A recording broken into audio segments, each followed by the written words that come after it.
Renu దేశాయ్పై trolling కి పాల్పడ్డ ఇద్దరిని సైబరాబాద్ సైబర్ క్రైమ్ పోలీసులు డిజిటల్ ఫోరెన్సిక్ పద్ధతులను ఉపయోగించి గుర్తించి అరెస్టు చేశారు. మిగతా వారి కోసం గాలింపు చర్యలు ముమ్మరం చేశామని పోలీసులు చెబుతున్నారు. నిందితులపై ఐటీ చట్టం కింద కేసులు నమోదు చేశారు. అయితే సోషల్ మీడియాలో అనామక అకౌంట్ల వెనక దాక్కుని ఎవరినైనా దూషించవచ్చని భావించడం పొరపాటని, ముఖ్యంగా మహిళల పట్ల అసభ్యంగా ప్రవర్తించే వారిపై చట్టపరంగా కఠిన చర్యలు తీసుకుంటామని ఈ సందర్భంగా అధికారులు హెచ్చరిస్తున్నారు.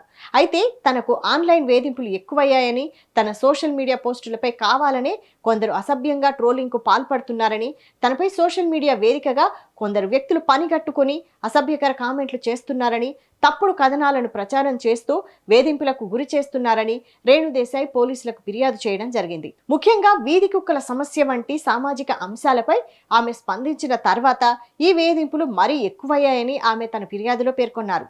అయితే పోలీసులు స్పందించి ట్రోలింగ్ కి పాల్పడిన వారిని అరెస్టు చేయడం పట్ల హర్షం వ్యక్తమవుతోంది.